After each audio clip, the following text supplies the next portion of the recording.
Hello, my name is Thomas. Welcome to British Culture. Albion Never Dies. This is part 2 of British Bond Addict's ranking of the James Bond films. You can find him on Instagram at British Bond Addict. Last week we talked about the top choices, the lowest ranked films. This week we're talking about the outliers, the biggest controversies. We find out what happens when two British people moderately disagree with each other on a couple of minor things. It is an episode that I very much hope you'll enjoy as much as we enjoyed recording it, and I hope you enjoy our strong disagreements on highly important matters.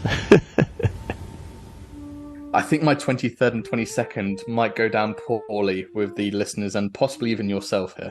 Ooh, okay. So my 23rd, so my third least favourite Bond film is Thunderball. Oh, okay. No, I'm actually... That's Okay. pretty low on my list, yeah. And then based on the password for the Zoom chat, 22nd is The Man with the Golden Gun. No, okay. I need There to we go. defend There's my the choice conflict. again. Finally, we have one which we really do disagree. Okay. I must say, getting two Brits to talk about things they might mildly disagree with is never going to work. No, Thunderball, I don't know what it is. I enjoy so many different aspects of this film, but there's I don't know what it is, the timing of it, the flatness, I don't really know. It just doesn't work particularly for me. I love so many location aspects. I love certain scenes, especially when Bond shoots the thing and goes, it's not too difficult, is it? But the one that gets me is Man with the Golden Gun. There are 3 really good films here. They just smash them together for no reason. And the thing I cannot forgive is that Christopher Lee wasn't in a better film. Oh, Because okay. Christopher Lee is such a superb talent and possibly the perfect Bond villain. Oh, yeah. And he was clearly enjoying the role. Roger Moore as his Bond to combat against was a fantastic idea, but so much of it is disjointed. And I've had many friends talk to me about this and say, "Oh, let's try and watch it again, see if we can change this mindset." Because very famously, my mindset on Diamonds Are Forever changed massively. Oh, really? That was one of my least favorites, and it's now top 10 on my list. Well, don't worry. We can have a good talk and we can bring it down again. I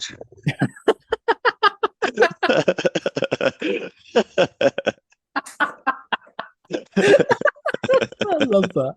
But I don't know what it is. Majesty. Man with the Golden Gun. There's too many elements going on at the same time, and it's not a succinct performance. Okay. I know the issue of writers at the time. I don't think it was a writer's strike. I think it was just changing writers in the moment. I can't look past that as much as I try. Okay. Yeah, as much as I want to love this film, I just can't. And it's the same with Living Daylights, which is 19th. I really want to enjoy that film. I just can't enjoy it as much as I want to. Yeah. And it's funny because you identify an element, they kind of throw the kitchen sink at that film, and it's all manner of East Asia in all kinds of random places, basically. Yeah. Especially with the martial arts. And that's a very obvious point where they're just throwing everything together at the same time. And I'm like, yeah, cool. Mash it all up, put it in the blender. For me, that blends. Yeah, there's 3 different films I'd like to see from this as opposed to just one. Yeah. But I think we seem aligned on the Connery that for me, the early Connery is pretty high up. The late Connerys are my least watched Bond films. Yeah, You Only Live Twice is 21st for me. You Only Live Twice I find really cool.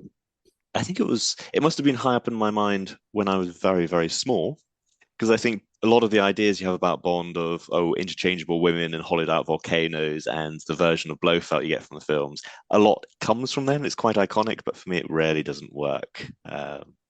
The issue is it's also where Bond started becoming a parody of itself. And they centered it with Majesty's Secret Service, which is nice. They kind of brought it back down to earth for a bit. But so many parts of You Only Live Twice could be an Austin Powers film. And have been.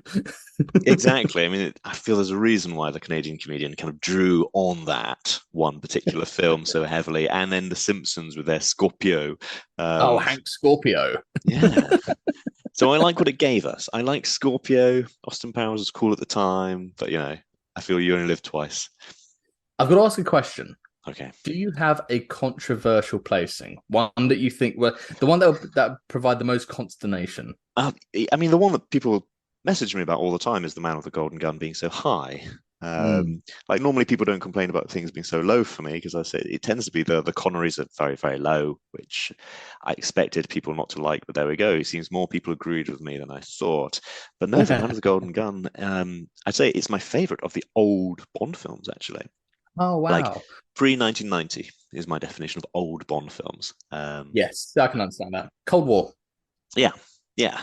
And I like the locations. I like the local ally. Spoiler alert, the local ally doesn't get randomly killed off to prove that the bad guy was bad all along. We don't need that in this case. No, but a future Bond girl does. Who's also Well, currently yes. a Bond girl, so we get Inception there. Exactly. I think the two female roles are actually really strong and really interesting. Yeah, I'll give you that one. Yeah, no, it's a good representation, and it, in a way, it does. There's a few moments of good night where it's clearly the comic relief moment. Oh yeah, definitely. But I'm all cool for this to, like my favorite Marvel film, for example, is Ant-Man. Because I'm like, Oh, okay. it's a comic book movie. Come on, it doesn't need to be all dark and depressing all the time. It's literally from a comic book. Yeah. But it doesn't go off goofy. I mean, I think it's quite light and fun, and Anyway, I think The Man with the Golden Gun does that well in terms of tone. Interesting. Oh, I love that. Fair play. Yeah. I think it's, as I said, 23 and up are films I think are good films. So Thunderball, Man with the Golden Gun, You Only Live Twice, Spectre, that I think they're good films. Yeah. 24 and 25, Moonraker, Quantum Solace, I don't think they're good films, but I still enjoy watching them. So Yeah. I'm just gonna clarify that. Man with the Golden Gun, I still have a great time watching that film.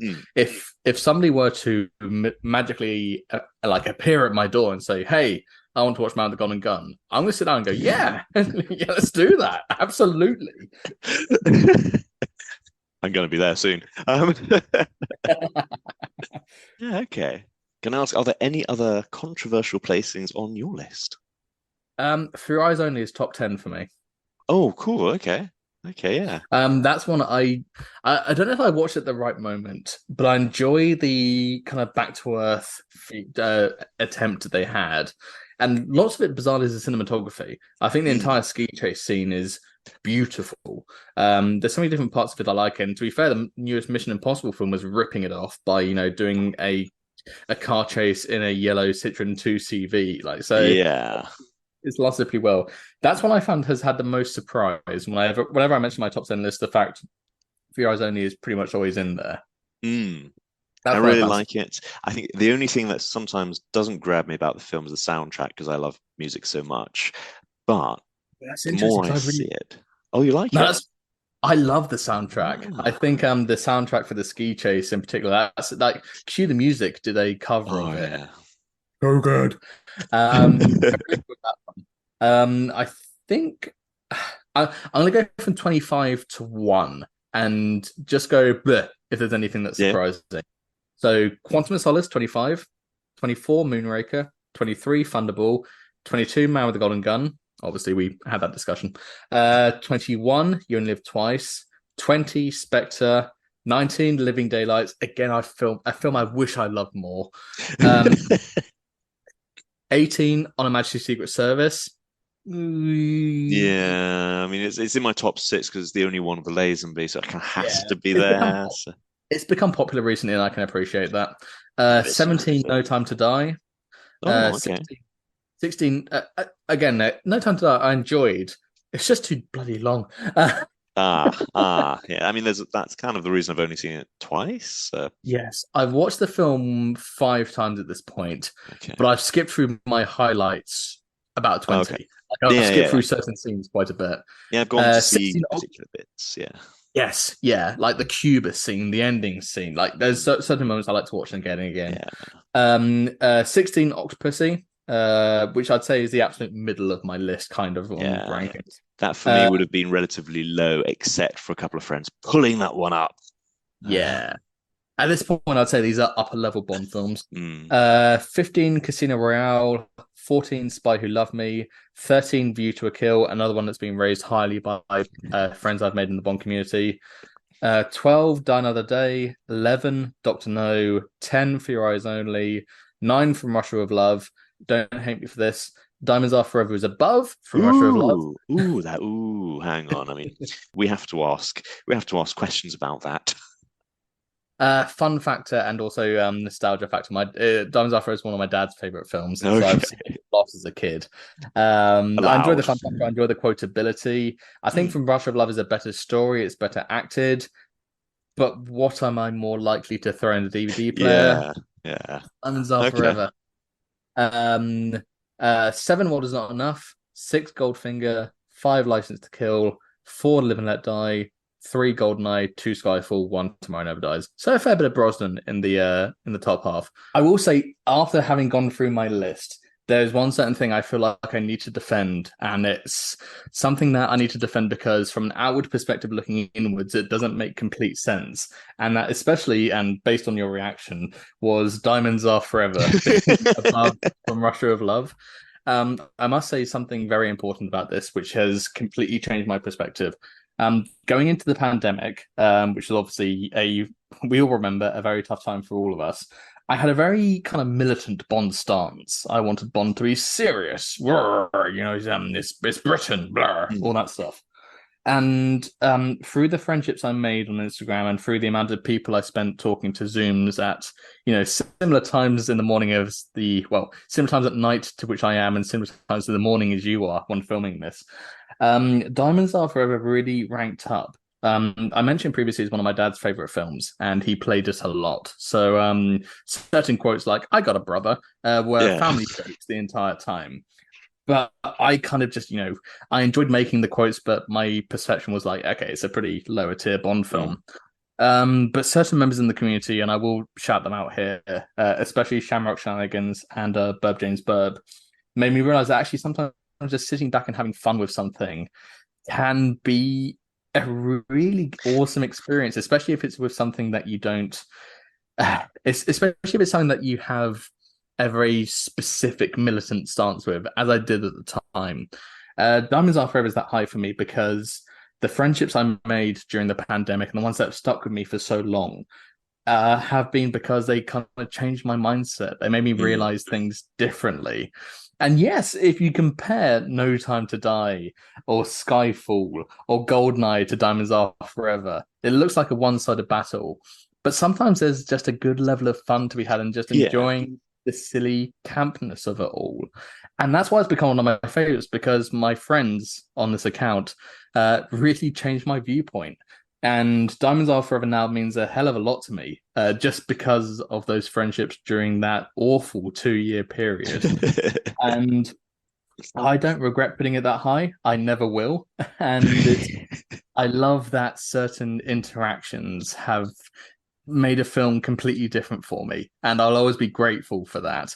And that's why I wear a pink tie as frequently as possible. I really like that, and and I'm willing to defend Die Another Day in much the same way. So it doesn't hit me for Diamonds Are Forever so much, but Die Another Day absolutely. That sometimes I'm allowed to just have fun. I'm allowed to just watch a fun film. Uh, Yeah, and that's one of the reasons why Tomorrow Never Dies is my favorite. I think Skyfall, cinematically, directorially, is a far better film, but Tomorrow Never Dies has that fun factor, and mm, it also has that incredible script writing. I mean, that story that, as we were saying earlier, it is becoming more and more relevant with every passing day.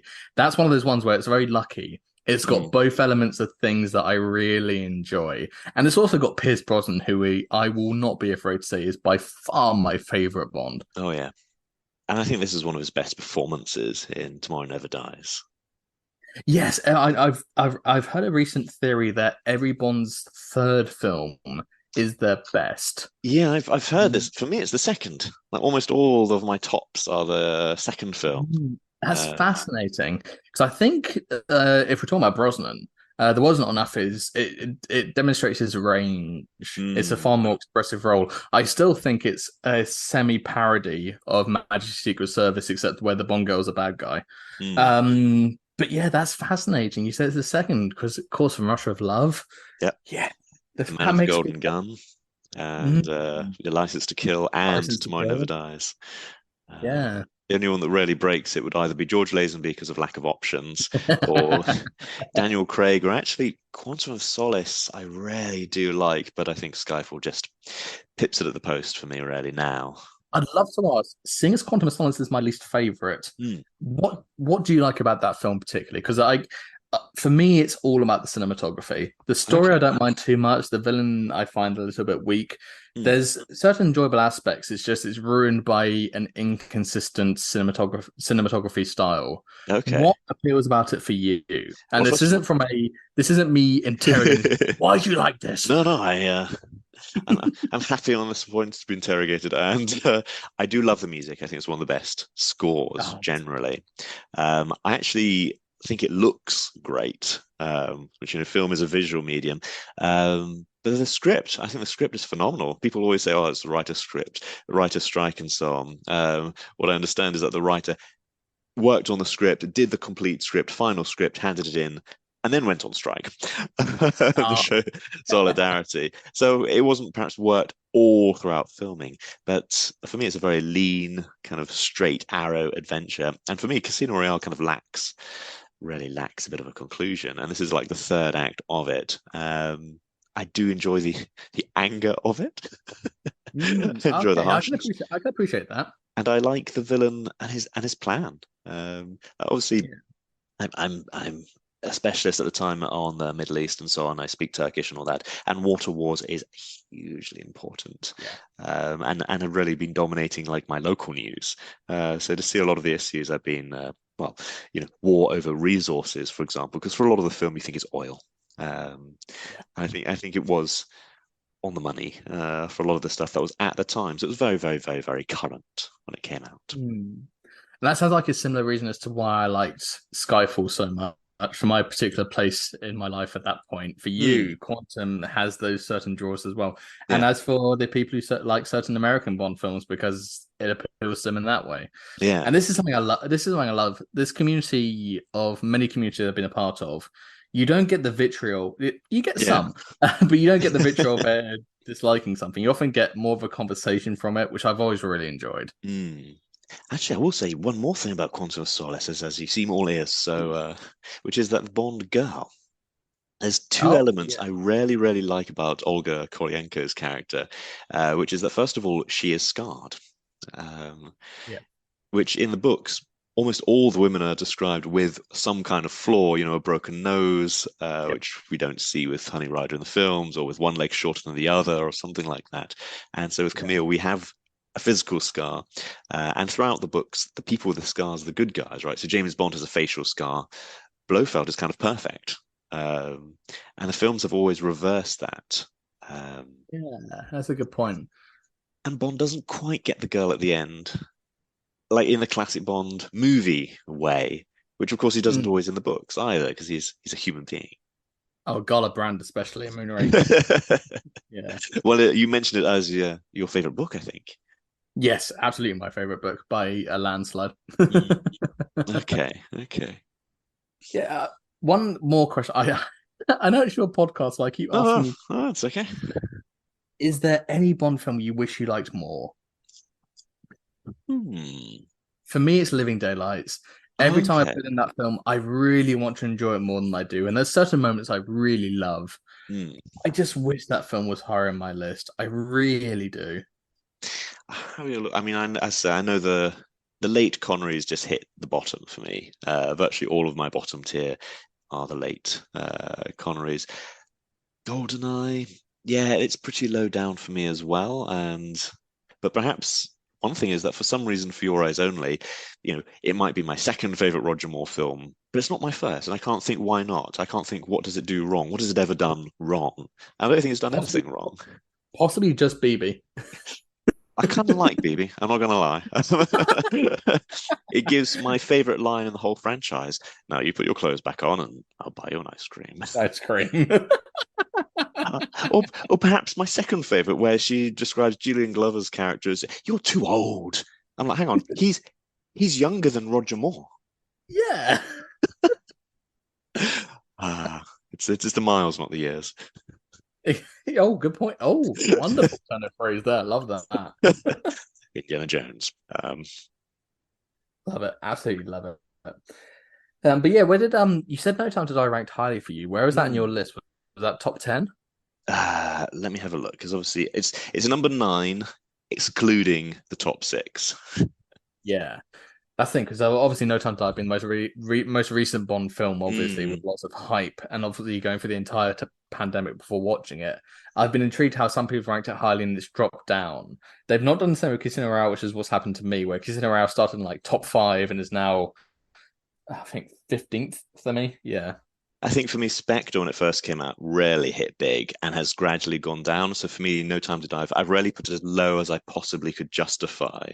At this time, I might put it much higher, and it has all the elements. Actually, I had like a tick list of, because we've been waiting so long. Here's all the things that I really wanted. I wanted to see a bit of Bond just out and about enjoying life, like in You Only Live Twice. Sorry, For Your Eyes Only, where he's just pottering about the casino for a bit. You get more, or when he's just pottering through the streets in Greece. I really like that. There were loads and loads of things I just wanted that it provided. And one final question I'll ask before I finally let you go: is your favorite Bond film your most watched? It was, but I stopped doing it because I hate overwatching films. Oh, okay, interesting. Yeah, so as I say, No Time to Die, the reason I've only seen it twice, really, is because I don't like to overwatch films, and I don't watch a huge number of films generally. Oh, okay, interesting. So I don't sit down that much in front of the telly.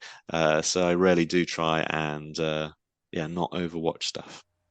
Okay, fascinating. I love that. Anyway, time spent watching all of these films is time spent not watching Star Wars Episode 1: The Phantom Menace, which is clearly genius. Something I would defend another day. Episode 2 is where I feel like it really screws up. Ooh, okay.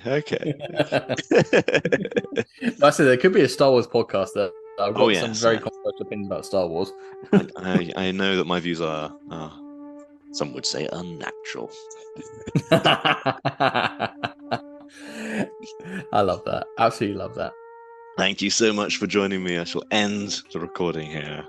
Thank you so much. And my 007 007 appearance. Sorry, it is now 1:32 in the morning for me. Ooh, yeah. Thank you ever so much for having me on. Every single appearance has been a pleasure. Thank you. Thank you very much for listening to this episode of British Culture, Albion Never Dies. Let me know your top Bond films, your bottom Bond films, your most controversial choices by messaging me at Fleming Never Dies on Instagram, or just emailing me albionneverdies@gmail.com. I do send out a monthly newsletter.